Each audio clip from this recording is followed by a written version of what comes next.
Hello students, today we will start next part of electric potential and the capacitance. Last video में हमने dielectrics के बारे में पढ़ा था, dielectrics and the electric field and the terms related to the dielectric, okay, like the dielectric constant and the electric field in the dielectrics या polarization vector, polarizability, ये सारी टर्म्स हमने लास्ट वीडियो में की थी. अब हमारा स्टार्ट होता है capacitor. Okay, so now capacitor. But capacitor को समझने से पहले एक चीज ये समझिए कि कुछ डिवाइसेस ऐसी होती हैं which require the current so high like the 25 ampere to 50 ampere to start them. Okay, so we can say that some devices require current 25 to 50 ampere to start them.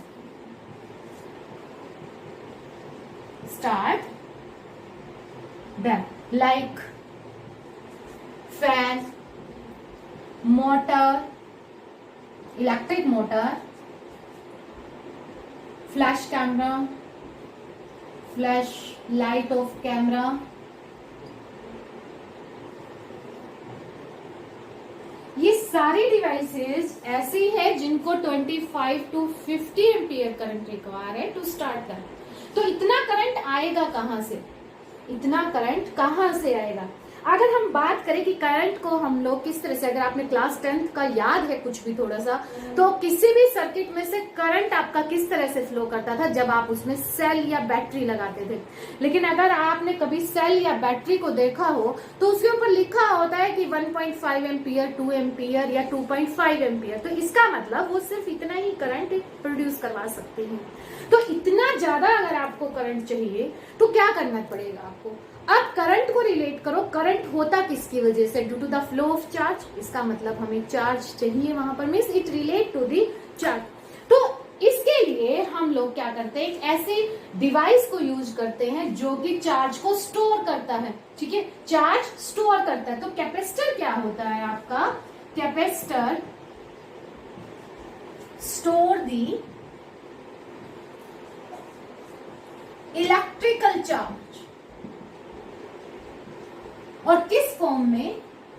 या इलेक्ट्रिकल एनर्जी आप कह सकते हैं. Electrical energy, store the electrical energy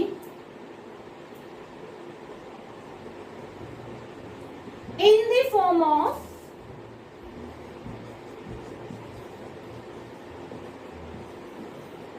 electrical charge या electric charge. तो capacitor वो devices होते हैं, ठीक है, जो इलेक्ट्रिकल एनर्जी को स्टोर करती है. किस फॉर्म में? इलेक्ट्रिक चार्ज में करती है. स्टोर कर लिया, ठीक है. और जब डिवाइस को, हमारी जो इलेक्ट्रिकल डिवाइस है, जब भी उसको करंट की नीड है, सो मच हाई करंट, तो वो एकदम से वो इलेक्ट्रिकल एनर्जी या इलेक्ट्रिक चार्ज उसको गिवन कर देता है, फॉरवर्ड कर देता है सडनली. ठीक है, एकदम से उसको आगे फॉरवर्ड कर देता है. अब आप यहाँ पर देखिए कि हमने लिखा store in the form of electric charge. अब जो इलेक्ट्रिक चार्ज होता है वो आपके पास फ्री चार्ज, इसका मतलब, तो फ्री चार्ज कौन रख सकता है? कंडक्टर रख सकता है. तो इसका मतलब क्या हुआ कि कैपेसिटर क्या है? एक तरह से आपका कंडक्टर. क्या है आपका? कंडक्टर है. ठीक है, conductor which store the electrical energy in the form of electric charge. Right. अब बात आती है कि किसी भी डिवाइस की देखिए एबिलिटी होती है, पावर होती है, कैपेसिटी होती है कोई कुछ भी काम करने की. तो इस कैपेसिटर का काम क्या है यहाँ पर? To store the charge. तो इसकी जो यहाँ पर एबिलिटी है टू स्टोर दी चार्ज, वो क्या होगी? आपकी कैपेसिटेंस. ठीक है, उसको हम किससे रिप्रेजेंट करेंगे? कैपेसिटेंस से. सो कैपेसिटेंस क्या है आपका? कैपेसिटेंस इज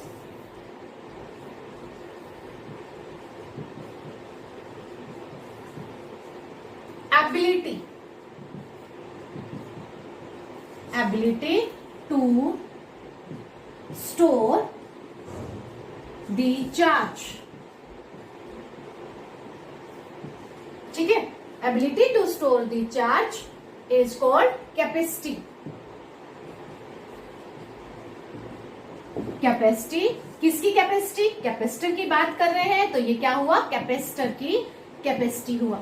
रिप्रेजेंट जो इसको किया जाता है वो सी से रिप्रेजेंट किया जाता है, और जो सी का फॉर्मूला होता है, देखिए आपकी बुक में डायरेक्ट लिखा हुआ होगा कि Q is directly proportional to V etcetera etcetera, लेकिन जो C की वैल्यू है वो क्या होती है आपके पास? Q बाय में V होती है। ठीक है, ये फॉर्मूला मैंने उनसे भी ज्यादा डायरेक्ट लिख दिया, लेकिन ये फॉर्मूला आता कहां से है? ये फॉर्मूला आया कहां से? अब देखिए, सपोज करो हमारे पास ये एक कंडक्टर है, ठीक है, ये एक क्या है? कंडक्टर है। ठीक है, इस कंडक्टर पे हमें चार्ज को स्टोर करना है। ये हमने इसको दे दिया चार्ज, ठीक है, चार्ज दे दिया Q, ठीक है, या स्मॉल Q आप लगा लीजिए कि स्मॉल Q हमने इसको चार्ज दे दिया। ठीक है, ये चार्ज कहां से दिया जाता है? लास्ट वीडियो में, इलेक्ट्रिक पोटेंशियल वाली वीडियो में अगर आप जाके देखेंगे तो ये चार्ज कहां से लेके आते हैं हम लोग? इन्फिनिटी से लेके आते हैं। और फर्स्ट जब आप चार्ज देते हो तब कोई भी वर्क डन नहीं करना पड़ता है, तब आपके पास वो इजिली आ जाता है। उसके बाद जो भी आप चार्ज लेके आते हो, ठीक है, तो रिपल्शन आपकी होती है, उस रिपल्शन के अगेंस्ट आपको काम करना पड़ता है, and that work done is called the potential. ठीक है, तो ये आपने चार्ज दिया और इसका V जो है ये सेटअप है, लेकिन अब हम चाह रहे हैं कि इसके ऊपर और चार्ज दें, DQ। सपोज करो ये DQ चार्ज हमें इस पर और देना है, तो ये DQ चार्ज आपका कहां से आएगा? ये आपका इंफिनिटी से, ठीक है, ये इंफिनिटी से आएगा। ठीक है, अब जब ये DQ चार्ज यहाँ इस कंडक्टर पर हम लोग लेके आएंगे तो ये चार्ज क्या करेगा? इसको रिपेल करेगा। ठीक है, रिपेल करेगा तो हमें क्या करना पड़ेगा? अगेंस्ट, इस चार्ज के अगेंस्ट क्या करना पड़ेगा? वर्क डन करना पड़ेगा। और वो वर्क डन कैसे होगा आपका? बाय द एक्सटर्नल एजेंट, जो कि इसके इलेक्ट्रोस्टैटिक जो रिपल्सिव फोर्स है उसके क्या होगा? इन द अपोजिट डायरेक्शन में होगा। ये सारी चीजें आपकी इलेक्ट्रिक पोटेंशियल में आ चुकी है। जिसने वो वीडियोस नहीं देखी है तो मैं वो अपना लिंक डिस्क्रिप्शन बॉक्स में दे दूंगी, आप लोग वहां से देख सकते हैं, राइट। तो यहाँ पर उसको कुछ ना कुछ वर्क डन करना पड़ेगा।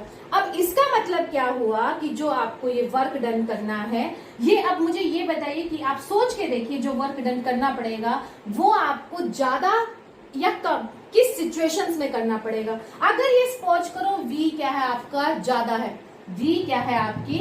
ज्यादा है, तो इसका मतलब आपको वर्क डन भी क्या करना पड़ेगा? ज्यादा करना पड़ेगा। वर्क डन क्या करना पड़ेगा? ज्यादा करना पड़ेगा। देखिए, आप यहां से जब यहां पर चार्ज लेके आए, थोड़ा सा फिर से मैं पोटेंशियल वाले उस पे जा रही हूं, तो पोटेंशियल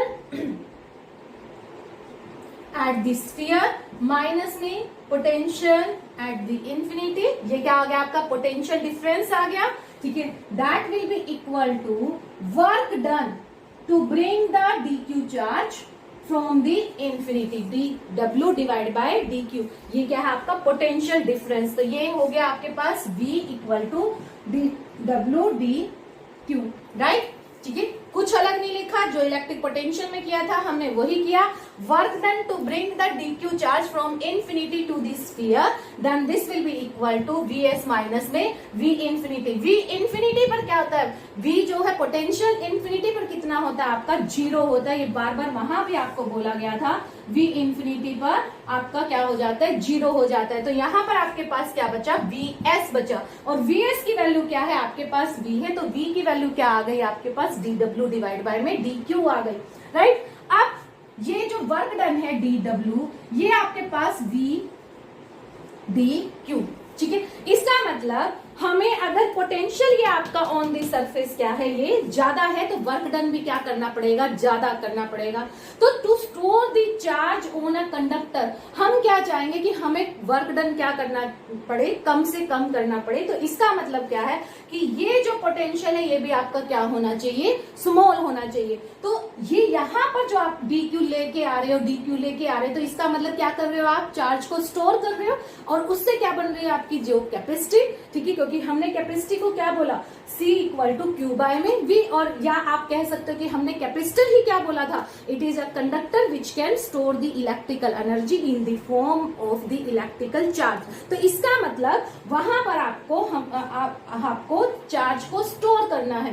तो चार्ज अगर स्टोर करना है तो वर्क डन करना पड़ेगा, और ये वर्क डन कम से कम आपका कब होगा, जब ये V आपका क्या होगा, कम से कम होगा। तो ज्यादा से ज्यादा जो आपका चार्ज स्टोर वो कब हो सकता है, जब आपको कम से कम काम करना पड़े और पोटेंशियल क्या होगी वहां पर, वो कम से कम हो। तो यहां से C क्या हो गया आपके पास, Q बाय में V। इसका मतलब C जो है वो जितना ज्यादा आपके पास पोटेंशियल होगा किसी भी कैपेसिटर की, V उसकी उतनी ही कम हो जाती है। वैसे ये आगे एक दूसरे पे इंडिपेंडेंट है, वो भी हम बताएंगे किस तरह से इंडिपेंडेंट है।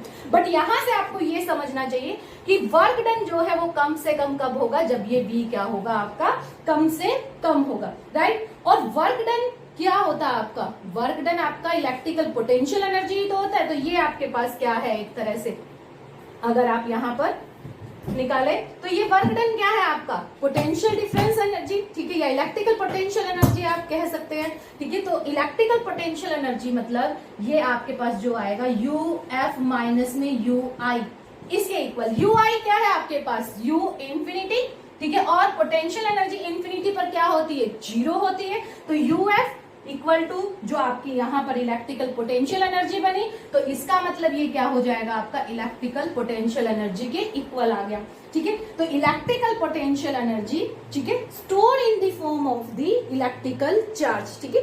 तो ये आपका फंडा। बट अब मैं कह रही हूं कि जो ये C है, C is not depend on the Q by V। कोई भी हमने अगर कैपेसिटर बना दिया, कैपेसिटर आप लोगों ने अगर नहीं देखा है तो आपके पेरेंट्स को जरूर फैन वगैरह ठीक करते हुए देखा होगा, या इलेक्ट्रिकल वाले को बुलाया होगा। तो एक व्हाइट कलर का सिलेंड्रिकल कंडेंसर आप लोग उसको बोलते हैं, इस तरह से।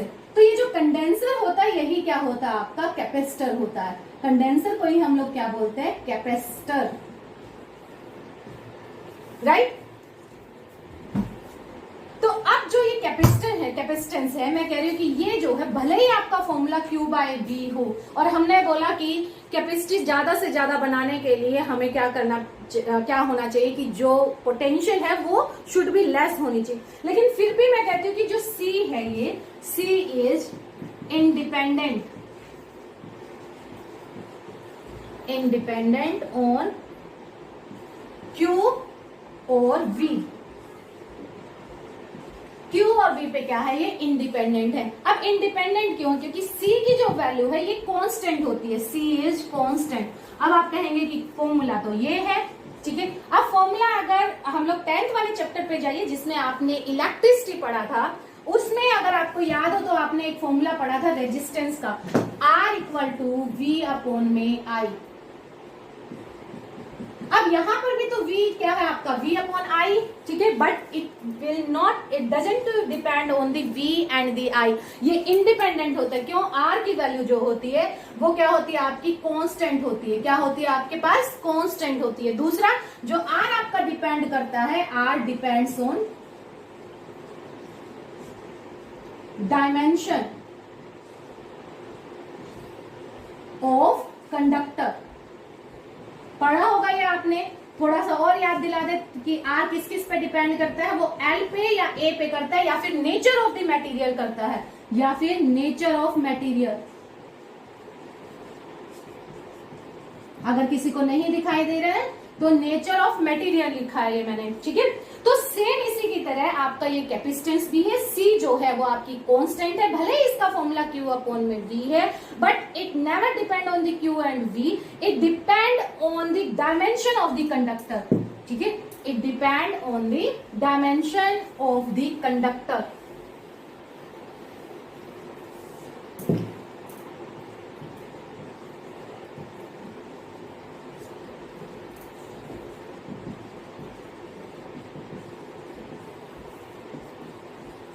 कंडक्टर, ठीक है, जिस तरह से आपका R डिपेंड कर रहा था। ओके, अब ये प्रूफ भी हो जाएगा आपका कि हमने तो ये कर दिया, बट ऐसा क्यों, देखिए आपकी अब बुक का लेके चलती हूं मैं। बुक में क्या दिया हुआ है आपको, बुक में दिया हुआ है कि Q इक्वल टू या sorry Q directly proportional to V, means charge जितना ज्यादा होगा V क्या होगा उतना ही ज्यादा। V का फॉर्मूला देखिए क्या था, K Q अपॉन में R था, ठीक है। K क्या है आपका 1 अपॉन में 4 पाई एप्सिलॉन नॉट, ठीक है। ये आपके पास Q और ये आपके पास R। तो Q जितना ज्यादा उतना ही ज्यादा क्या हो जाता है, आपका पोटेंशियल बढ़ता जाता है। तो V और Q में आपस में क्या रिलेशन है, Q is directly proportional to V, right. तो Q इक्वल टू क्या हो सकता है आपका, अब इसको इक्वल लेके चलिए, Q इक्वल टू CV। ये C क्या है आपका कांस्टेंट एंड कॉल्ड कैपेसिटेंस। आपकी बुक में इस तरह से दिया हुआ है, राइट।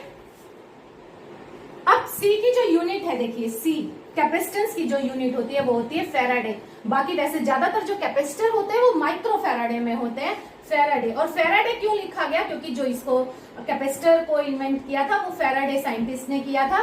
तो फैराडे C को किसमें मेजर करते हैं, फैराडे में। अगर मैं इस फॉर्मूले से इसकी यूनिट बनाऊं तो इस फॉर्मूले से जो इसकी यूनिट बनेगी C की,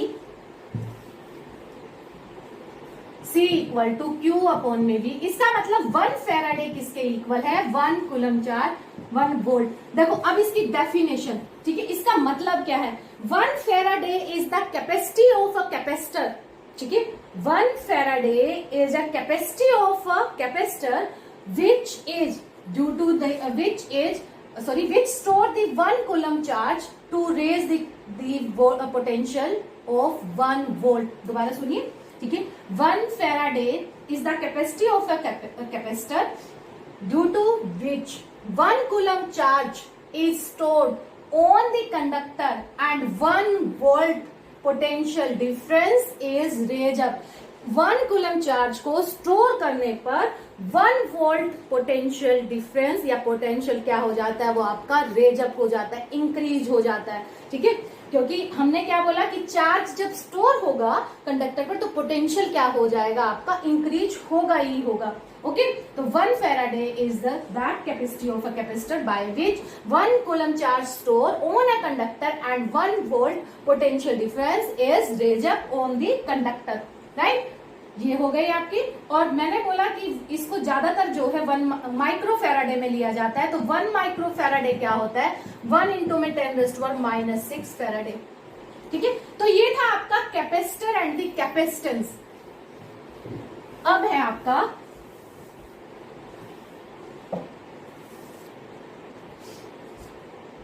स्फेरिकल कंडक्टर। देखिए टाइप्स ऑफ अगर कंडक्टर हम लोग पढ़ें तो आपके में जो है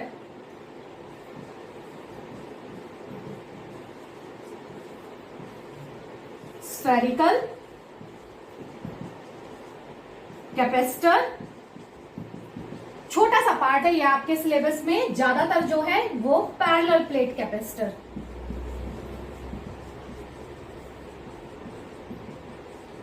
ये है, ठीक है। तो हम चलते हैं आप सबसे पहले स्फेरिकल कैपेसिटर की तरफ। तो स्फेरिकल कैपेसिटर इसका मतलब वो किस शेप का है, स्फेरिकल की शेप में है। और वो किस तरह के कंडक्टर से बनाया गया है, स्फेरिकल कंडक्टर से, ठीक है। तो स्फेरिकल कैपेसिटर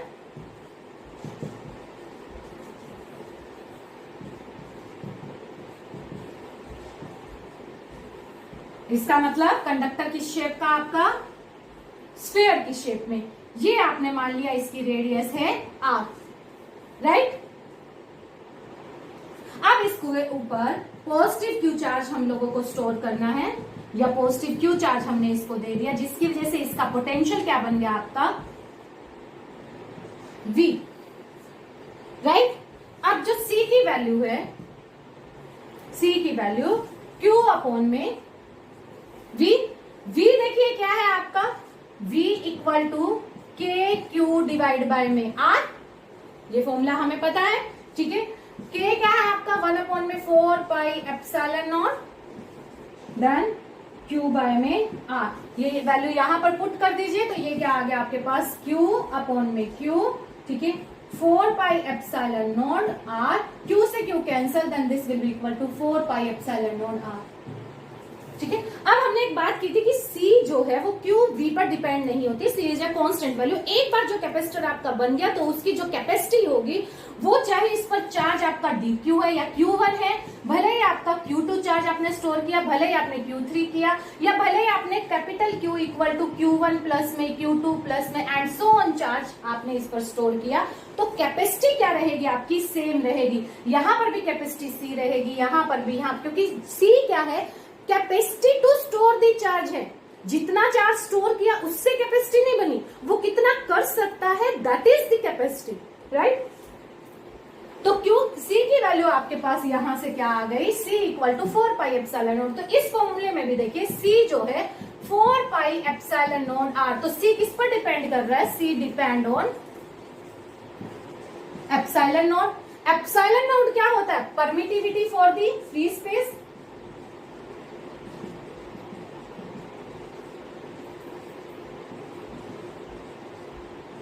मीन्स ये क्या बताता है, एक तरह से नेचर ऑफ मीडियम। अगर मान लो मीडियम चेंज हो जाए तो यहाँ पर एप्सिलॉन नॉट की जगह क्या आ जाता है, आपका एप्सिलॉन आ जाता है। And also C depend on the R, ठीक है। तो ये R क्या है आपका, डायमेंशन ऑफ स्फीयर।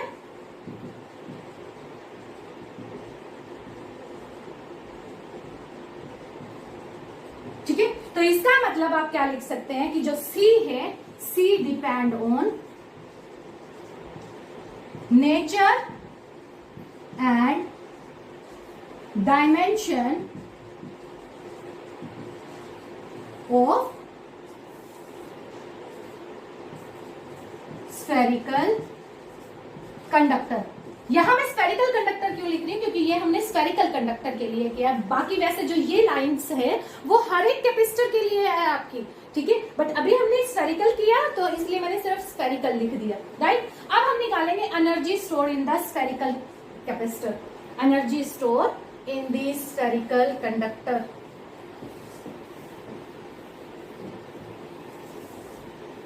या energy store in a capacitor.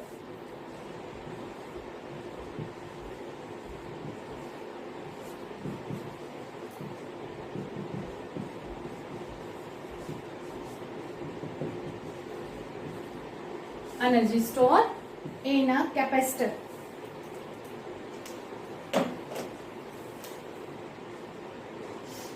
Suppose करो हमने ये ले लिया आपका स्फेरिकल कंडक्टर जिस पर हमने चार्ज दिया,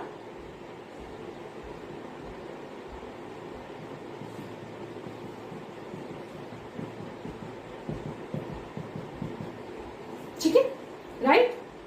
ये आपका क्यू चार्ज हमने दिया, ठीक है। या आप कर सकते हो कैपिटल क्यू, इसको कर लीजिए कि पॉजिटिव कैपिटल क्यू दिया। लेकिन स्टार्टिंग में तो हमने कैपिटल क्यू नहीं दी ना, सबसे पहले तो हमने इसको क्या दिया होगा, हमने क्यू दिया होगा, फिर हमने इसमें डी क्यू और ऐड कर दिया होगा, ठीक है। फिर उसमें डी क्यू और ऐड कर दिया होगा, ठीक है। फिर उसमें डी क्यू और ऐड, डीक्यू क्या है, ये आपका स्मॉल चार्ज है, यहाँ भी आप डीक्यू कर सकते हैं, ठीक है। तो पहले आपने डीक्यू दिया, फिर डीक्यू दिया। जब आप फर्स्ट टाइम डीक्यू इस पर लेके आएंगे तो no work will be done, ठीक है। उसके बाद जब ये सेकेंड वाला डीक्यू जो लेके आएंगे आप, फिर आपको इसके अगेंस्ट वर्क करना पड़ता है, क्योंकि ये इसको रिपेल करता है। इसको रिपेल करने के लिए यहाँ पर कोई भी दूसरा चार्ज नहीं एग्जिस्ट कर रहा है, ठीक है। तो फर्स्ट टाइम जो आप चार्ज लेके आते हैं, there will be no work done, okay. तो आपका सेकेंड टाइम से फिर वर्क डन स्टार्ट होता है, then and third and fourth and so, okay. तो आप इसको अब कैसे लिख सकते हैं, V equal to dW divide by में dQ।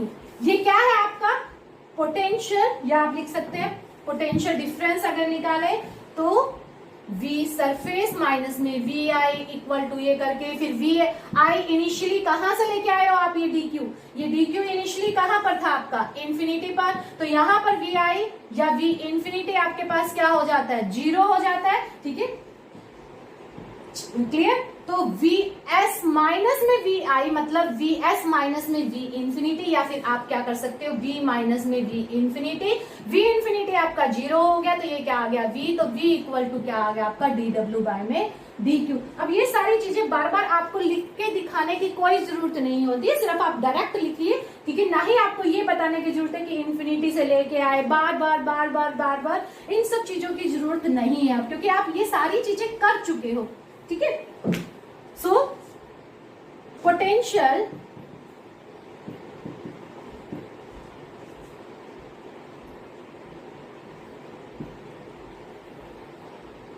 पोटेंशियल, इलेक्ट्रिकल पोटेंशियल लिखिए इसको,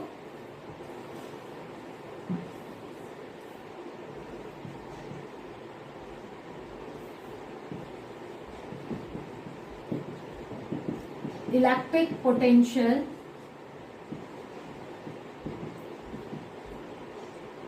V is work done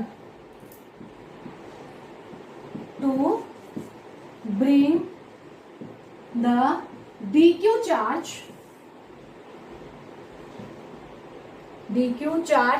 from infinity to surface of conductor। आपको एक चीज और याद होनी चाहिए कि जो चार्ज है वो सरफेस ऑफ कंडक्टर पर रिजाइड्स हो जाता है। ठीक है, इसका जो भी सरफेस होगा वहां पर यूनिफॉर्मली ये स्प्रेड हो जाता है, राइट। तो आपके पास जो V की वैल्यू आई वो क्या आ गई, dw डिवाइड बाय में dq। ओके, तो अब यहां से dw work done to bring the small charge, वो क्या आ गया, V dq, राइट। अब दोनों तरफ जब डिफरेंशिएशन आ जाता है तो आपको बताया जाता है कि जब इक्वेशन इस तरह से हो कि both side we have the differentiation, तो नेक्स्ट सॉल्यूशन आपका क्या होता है, नेक्स्ट सॉल्यूशन आपका इंटीग्रेशन होता है। तो यहां से क्या कर दीजिए, इंटीग्रेशन। ओके, तो इंटीग्रेशन जब आप करेंगे then we have dw equal to v dq। v को आप कन्वर्ट कर दीजिए, v की वैल्यू आपके पास क्या आ जाएगी, q अपॉन में c आ जाएगी, तो ये q अपॉन में c dq। ठीक है, इंटीग्रेशन लिमिट पुट कीजिए। देखिए यहां पर आप चार्ज क्या करेंगे, पहले आपका चार्ज क्या था, यहां पर 0 था, फिर आप dq लेके आए, फिर dq लेके आए, फिर dq लेके आए, तो लास्ट में आपका क्या बन गया, कैपिटल Q बन गया। तो इसका मतलब 0 से कैपिटल Q। ठीक है, अब आप इसका इंटीग्रेशन कीजिए तो वर्क डन क्या आ जाएगा आपके पास, work done W equal to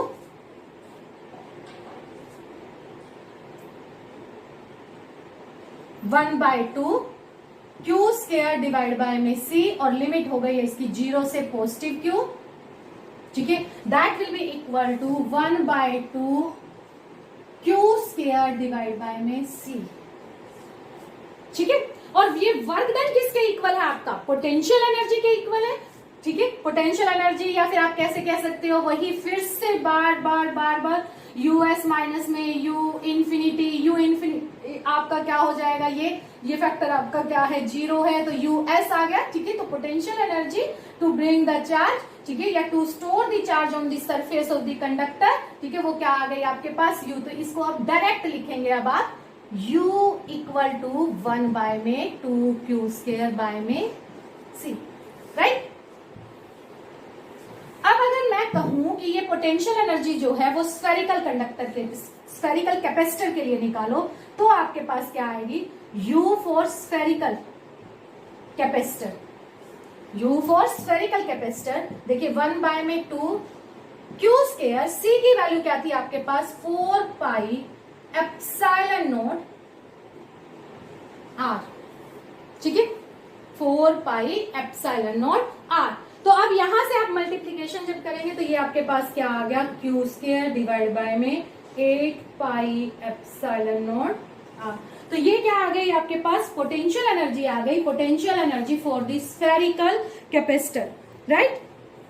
अब ये तो हो गए आपकी for the capacitor like the spherical capacitor, लेकिन अगर आपको यही चीज आपको करनी है टू एनी कैपेसिटर, ठीक है, तब फिर आप इसको कैसे करेंगे, एक फॉर्मूला तो आपके पास ये आ गया फॉर एनी कैपेसिटर। ठीक है, फॉर एनी कैपेसिटर, ठीक है, u जो है 1/2q स्क्वायर डिवाइड बाय में c, इसको कन्वर्ट करो आप, q बाय c आपके पास क्या होता है, v भी तो होता है, तो ये क्या आ गया आपके पास 1/2 क्यू वी। दूसरा एक और फॉर्मूला कन्वर्ट कर सकते हैं, क्यू की वैल्यू क्या होती है, सी वी। देखिए सी इक्वल टू क्या था, क्यू अपॉन में वी, तो क्यू क्या हो गया आपके पास, सी इंटू में वी हो गया, ठीक है। तो वो वाली वैल्यू पुट कर दीजिए, और v की वैल्यू क्या है यहां से, v equal to Q by में c। तो ये तीनों चीजें यहां पर पुट करके हमारे पास ये तीन फॉर्मूला आ जाएंगे। q की वैल्यू c भी पुट कीजिए, तो 1/2 c square v square, c एक c से एक c कैंसिल, तो 1/2 c v स्क्वायर, ठीक है। ये सारे फॉर्मूले क्या है आपके पास, electrical potential energy stored in a capacitor, ठीक है। Electrical potential energy stored in a capacitor is given by 1/2 Q square by C, 1/2 Q V, 1/2 C V square, okay. तो ये था आज की वीडियो में। If you like it then subscribe my channel. Thank you.